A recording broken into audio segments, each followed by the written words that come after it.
Hello. So ready na itong ano natin, no, plan natin para tree spans natin para gumawa tayo ng model ng building. So unang gagawin ko is kukuha ko ng plane, then kukuha ko ng isang kanto, tapos drag and hold ko siya, tapos babawasan ko siya ng segments, gagawin kong tag-iisa lang. So kapag nagawa natin yan, iusog ko to so in this case at least kukuha lang ako ng malapit na points, no, or di kaya pwede mo siguro i-stop toggle to point na to para at least ito accurate siya. So try natin i-drag, no, ito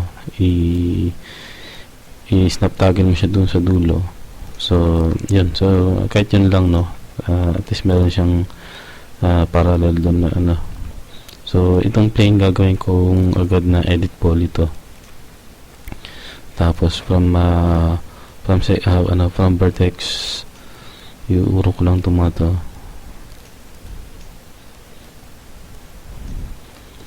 tapos kukunin ko yung edge nya, isang edge, dadrag ko to para makagawa tayo ng wall na papunta doon sa kabila.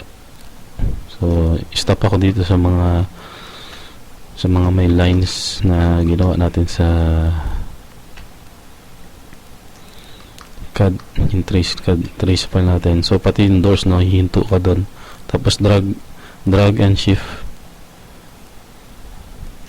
hinto ka na naman, shift, drag, shift, drag. So ganun lang. Ito may window dito, kaya hinto ako dito, drag lang, shift and drag lang hanggang sa maisara mo doon sa kabila sa kung saan tayo nagsimula. So dito muna tayo, no. Ito ito yung firewall nya, so iikutan natin later on yan. So diretso lang natin to. Ito yung wall nya.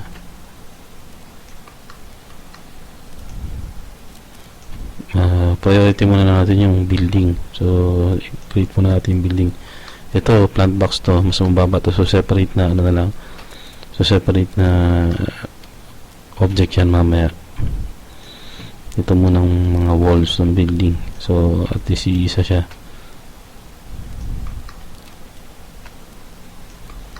So ganyan lang, not necessarily na tugma ka, pero kung gusto mo nga pwede mo na i-adjust yan sa later on pag nakatapos ka ng pag naiduktong mo na yung magkabila. Adjust ko lang konti para hindi naman masyadong so mas mabilis, no, kasi itatagel mo siya, hindi siya ganun ka-accurate ng lahat yan. So mamaya balikan mo na lang, basta at least yung basic shape niya na nakukuha mo, at saka 90 degrees ka palagi. So shift, hold, drag, tapos kuha mo yung edge doon kung saan ka direction papunta.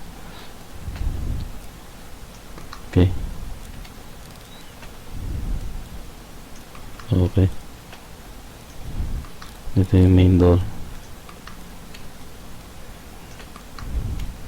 drag ito tayo sa main door. Ito separate na tong mga architrave niya pagka later on.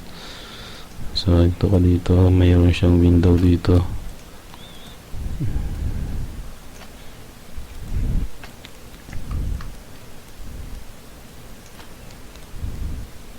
So ganyan lang, no.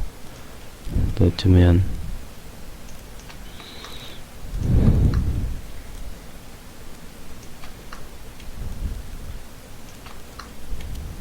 lahat yan hintuan mo yung sa tingin mo So ito na yung dulo niya, no? So kapag click mo sa labas, mawawala yung selection mo, no? Click mo lang to, tapos control, click mo yung sa kabila, tapos bridge, yun, tatama na siya. So mapapansin mo dito mukhang hindi pantay ito, no? So i-adjust mo na lang yan dito, kunin mo yung ano, naka select and move ka, no? Select mo yung mga vertex. Then kaya hindi yan dahil hindi siya nakatama dito sa ano. So at least ano na siya, diretso na siya sa kabila. So dito naman tayo sa kabila.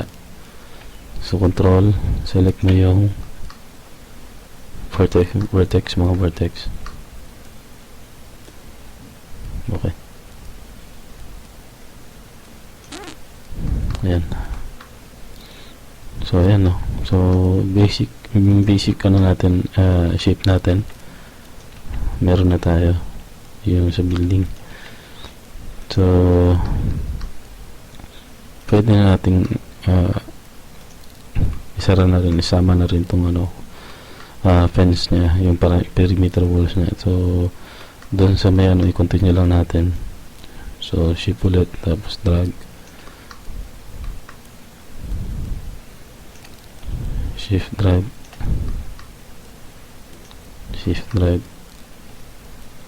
that's yun. Itong column to pero hindi naman kasi natin isasama yan sa model, naka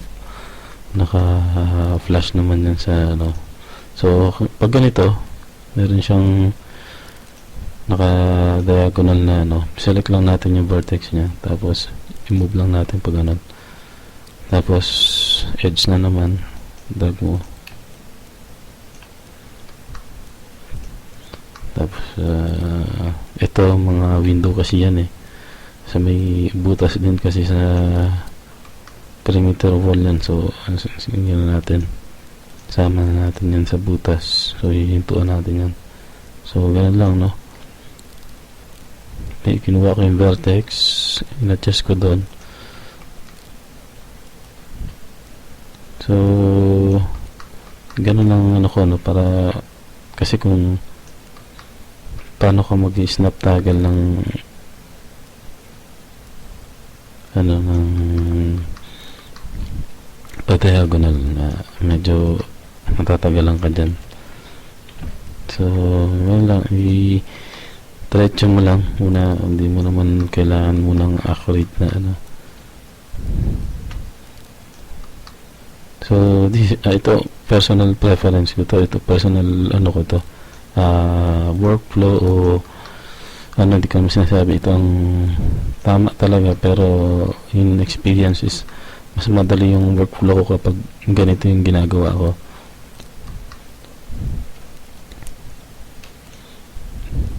So yan, so ito mas malaki ang ano niya, no, mas malaki ang fence niya dito, tumaba siya dito kasi ang design niya kasi dito is ito kasi yung pinaka, so binago ko yung ano natin, no, yung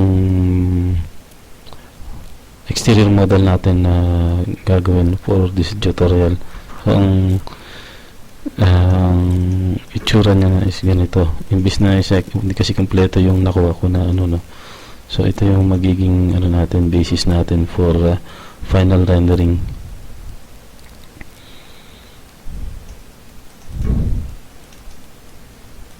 So ito yung dapat magagawa natin doon. So ito, hindi ito kaya tumaba siya kasi mas malaki yung ano, walls na dito, kasi parang ano siya, column siya, so tumaba siya doon. So in that case, pwede natin siyang patabain dito, drag natin ito pumunta doon.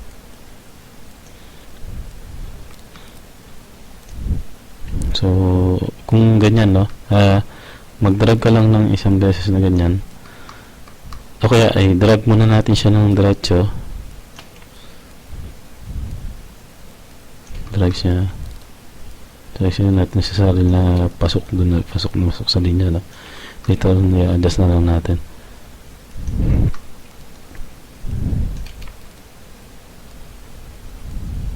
Yan. So, dito naman tayo magda-drag. So, yan. Hinto lang tayo dyan.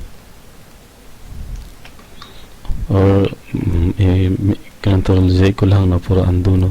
Hinto ako dun. Tapos, dito. Dadrag ako dito. Ito na yung column, eh. So, diretsuhin ko na lang yan. So, ang nangyayari kasi yan, ito, siselect natin to polygon. Itong part na to, sinelect ko yung polygons, no? Tapos, shift and drag.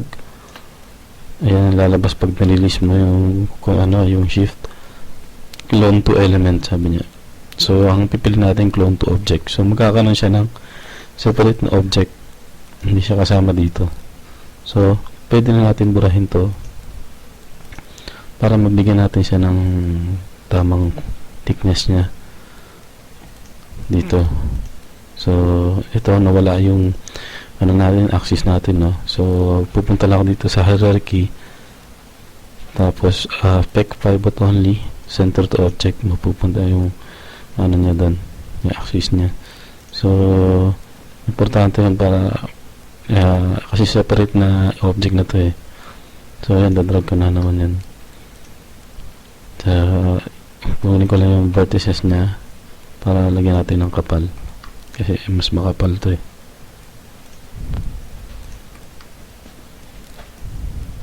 Yan.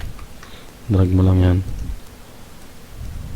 Kaya kung gusto mo para-parehas yung kapal talaga niya, mas pagsabay-sabayin mo, kunin mo to, kunin mo to, kunin mo to, tapos ito, tsaka to. So, ayan.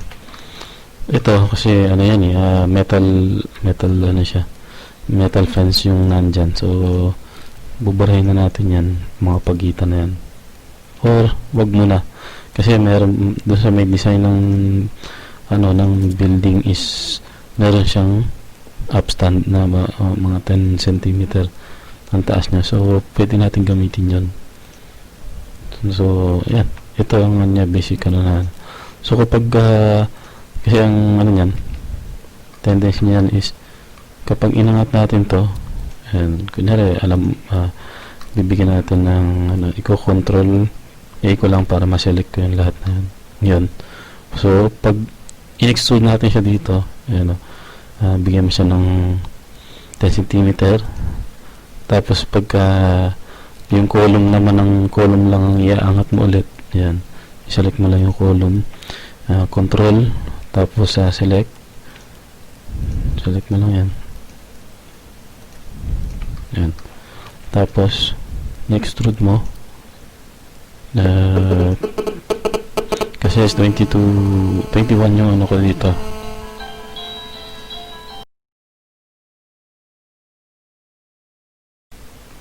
So ito, no, continue natin i-extrude yung ano natin, yung fence natin. So dito, so dapat select din yung maliliit na extrude natin kanina, no. Ito, may nakaligtan tayo sa. Tapos ito. So, yan. So, iangat natin. Punta tayo sa left viewport. I-off ko muna itong grid. So, may basis na tayo sa elevation, no? Extrude lang natin yan. Extrude settings, extrude. Kahit na gawin muna natin siyang 40. Enter. Okay. So, angat na siya, no? I-drag lang natin to.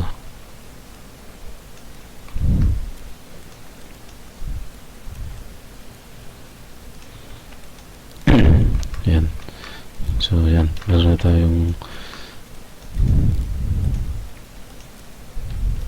so, select lang natin itong faces na ano. Ito kasi kung mapapansin mo sa perspective niya is naka labas konti itong column. So, lalagyan natin siya ng konting labas dyan. Ito, sinasama natin yung perimeter, yung fence, no? Yung fence niya sa design. Kasi mas realistic siya, no, kapag meron siyang, pag nilagyan mo siya ng fence, ng yung mga perimeter wall niya, para mas mukhang realistic pag pag titingnan mo yung bahay, hindi lang siya mukhang bakanting lote na anyway, pag gumawa tayo is kasama sa design yan, no, yung isasama mo na sa design yan. Okay, so yan, i-extrude ko na, napili ko na yung mga faces niya. So extrude, lagyan ko lang siya ng sabihin mong 5 cm, masyadong malaki. Yan, ando ko lang, gawin ko siyang 2. Yan, okay na yan. So ganyan. So meron na tayong wall para dun sa fence, column niya, yung design niya. Okay, so ganun din ang gagawin natin dito sa iba. So unahin muna natin tong sa building. Select mo yung polygon na to. So yun, dito kasama pa rin tong na to, no. Ang gagawin natin, punta tayo top view, ihiwalay natin yung perimeter fence para hindi siya sumabay dun sa may building. So gagawin natin is i-on muna natin yung crossing na selection para mapili natin yung mabilis ng ganun. So ihiwalay natin yung fence. So sinelect natin, i-shift, drag, clone to object. Okay lang. So kapag ginando ko, dapat nakaselect pa rin yung yung kinuha nating mga polygons para sa perimeter fence. So i-delete nyo na lang yan, click delete. So ito, ibabalik ko to dito, yung pwesto niya. So yung access niya nandun, no. So i-hierarchy ulit natin, affect pivot only, tapos center to object. So mapupunta yan dun. So kasi separate na object na to. So ito, medyo kailangan natin ng precise dito. So select natin itong fence natin, tapos yung plane natin doon para sa building, alt Q para i-isolate ko itong dalawang to lang makikita. So from orthographic view, i-control R, rotate ko, tutumbok ko lang siya doon para hangat ko ng konti para mas madali kasi mag snap pag check natin yung snap. Ang kailangan lang natin is endpoint. So yun lang yung naka-check. So close mo na to. So kunin mo yung edge nya, no. So dikit mo siya dun. So accurate pa rin tayo dyan. Yan. So yun, nakadikit na yung natin. Pero unahin natin detalyin yung itong building. So yan. So ito, medyo nagkaroon tayo ng dito. So dapat iniwalay natin to. So ihiwalay natin to, itong party wall nya, yung firewall nya dito. So hihiwalay ko to para makagawa tayo ng rectangular shape mamaya para dun sa party wall nya. Clone to object ko. Okay. So ito, i-delete ko na to. Delete ko na to. Gagawa ng extend na lang natin to. So yan. So dito, i-delete ko rin tong object na to dahil nakakopya naman natin to. So ito, babalik naman natin ulit. So always i-check yung yung axis mo kung nandun sa may object na yun. So yan, select mo to, alt Q para isolate. So snap toggle mo ulit.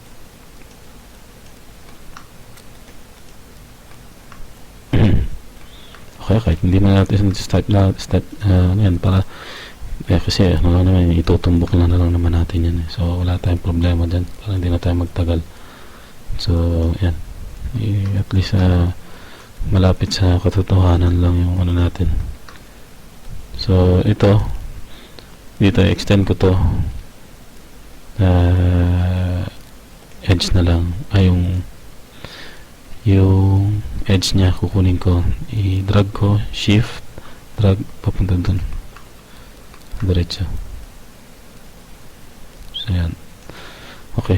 So ang susunod natin gagawin is extrude na natin yung walls ng building. So kukuha ako ng polygon, tapos control A. So mag-extrude na ako ng, isipin ko kung magkano yung i-extrude ko, sabihin mo 15 para dun sa ano na, kung meron man tayong ito inangat na ano, tignan natin sa elevation natin, may inangat tayo dun, no? So ito yung ano niya, so mga 10 lang to siguro yung inangat niya dun.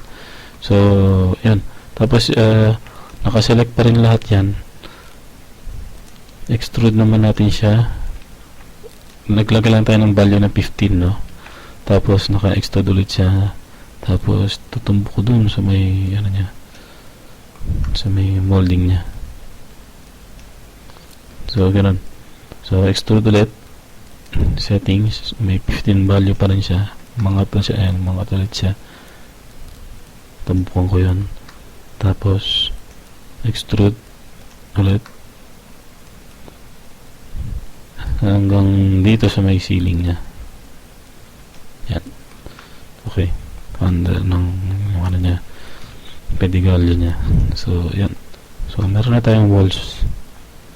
Ito teka, nakalimutan natin yung mga opening ng window, no? So from edge, select natin edge, dapat i-crossing natin, tapos from dito yan, select natin, i-select natin yung mga edges nya, tapos connect natin para magdagdag tayo ng horizontal line dun sa ano. So 1 lang yan, so itumbok natin dun sa may ano nya, sa may window opening nya. So yan, so ito yung mga abang na butas para dun sa ano, no? So papakita ko lang na mabilisan yung pagbutas ng window. So polygon, click mo yung polygon na to sa harapan, i-delete mo rin yun. So yan, butas na, no? Para dun sa abang ng window. Tapos piliin ko lang yung border kasi dito, in case na, dito sa case na to is sarado siya, no? Hindi katulad sa mga window, bukas yung ilalim. So dito pwede natin i-select through border, select yan dito, select dito, tapos bridge. So opening ko na.